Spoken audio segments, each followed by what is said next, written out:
Sumainyo ang Panginoon. At sumaiyo rin.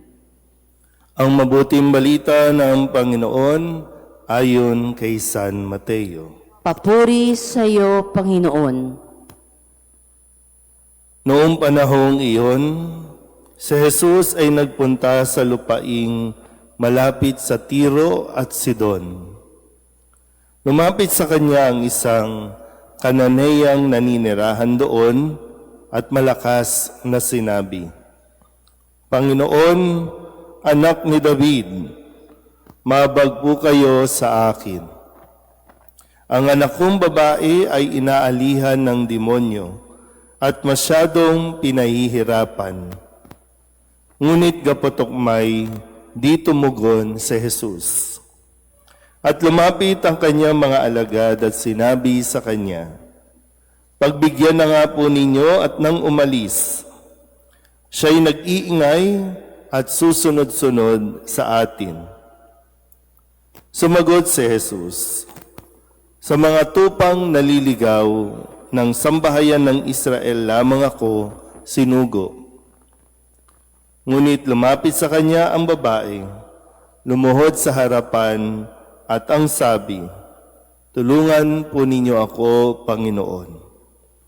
Sumagot si Jesus, Hindi dapat kunin ang pagkain ng mga anak upang ihagis sa mga tuta.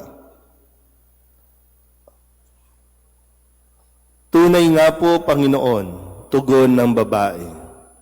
Ngunit ang mga tuta man ay nagsisikain ng mumong nalalaglag sa hapag ng kanilang Panginoon.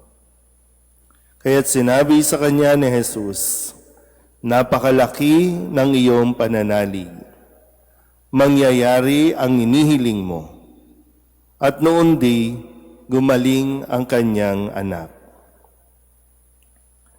Ang mabuting balita ng Panginoon. Pinupuri ka namin, Panginoong Hesu Kristo. Isang magandang umaga po sa inyong lahat. Palapakan natin ang Panginoon. Pasalamat tayo sa Panginoon.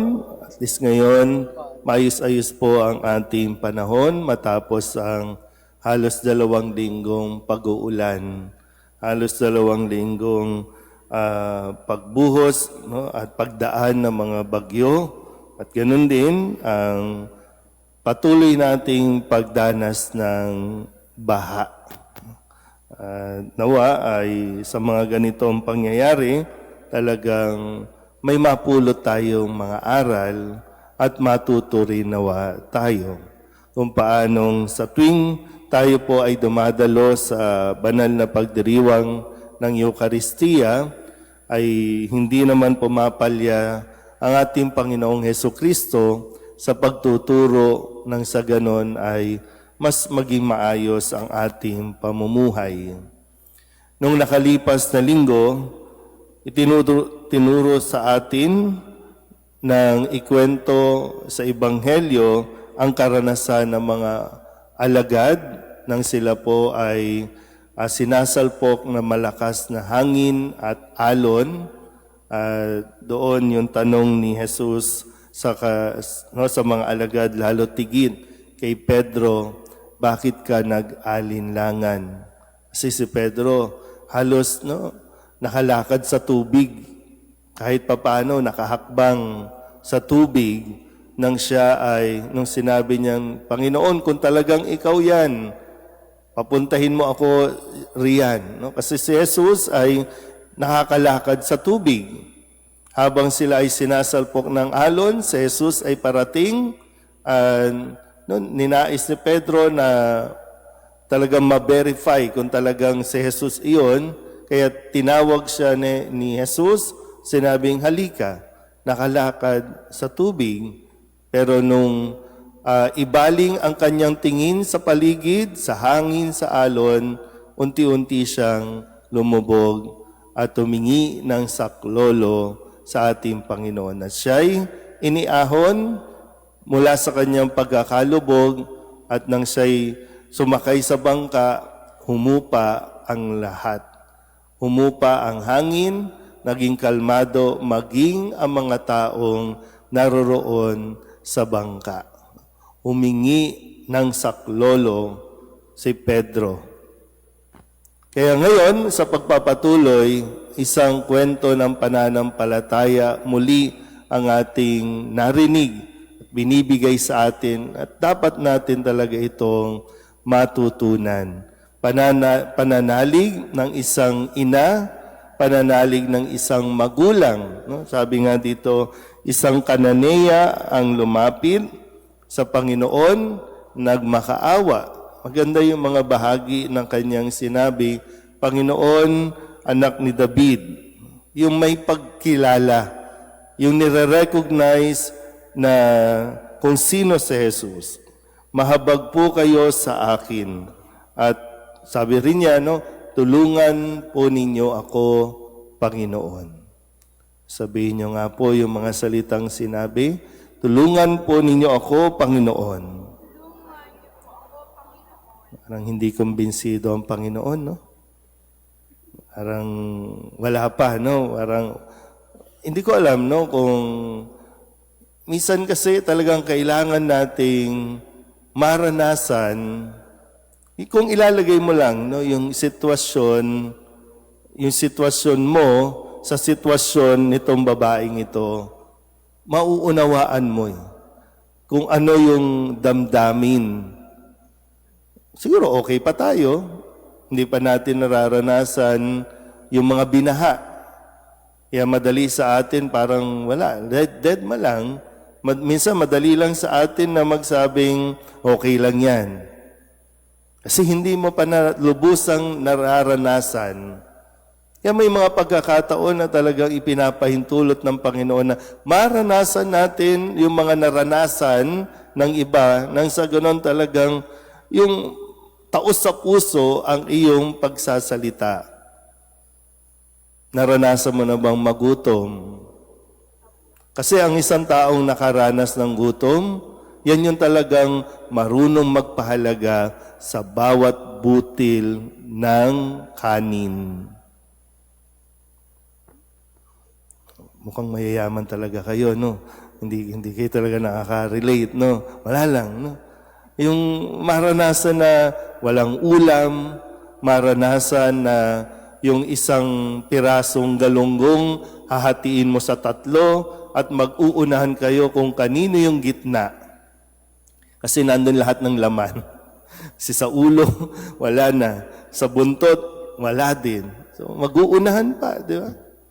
So may mga karanasan talaga, no? Katulad nitong babae na, di ba yung anak niya, sinapian. Sa mga panahong iyon talagang, maging sa panahon naman ngayon, no, mayroon pa rin mga sapi-sapi. At marami, hindi na nga lang, nag-improve na nga lang, kasi dati talagang pag sinabing sinapian, talagang bumabaluktot ang katawan, gumagapang sa pader, umaakyan, no, kung ano-ano. Pero ngayon hindi na iba na yung sapi. Medyo pinasosyal na yung sapi. Kaya nagbabarong na nga yung mga sinasapian, di ba? Kasi wow, sosyal. Kaya hindi na nahahalata, pero may sapi. So, wala nang ibang malapitan nitong Kananeyang ito. Kananeya at Hudyo, hindi pwedeng magsama. Noong panahong yon, matindi ang kanilang division. Pero ang sapi o ang demonyo, walang pinipili. Kaya sinubukan lang, no? Marahil sa una, pwede natin sabihin, ba't ganun si Jesus? May humingi ng tulong, ayaw tulungan. Pero may nais lang munang iparating, may nais lang munang ituro na dapat nating maintindihan. Hindi pwedeng, alam mo yun, yung hihingi ka lang, hindi mo naman kinikilala si Jesus. Hindi ka naman nananalig sa Diyos. Tapos hingi ka lang ng hingi. Hindi ganun ang relasyon natin na dapat umiral. Kaya muli, no? Dito sa babaeng ito, sa isang ina, isang Kananeya, na talagang wala nang pag-asa Wala nang ibang taong makakatulong sa kanya, kundi si Jesus.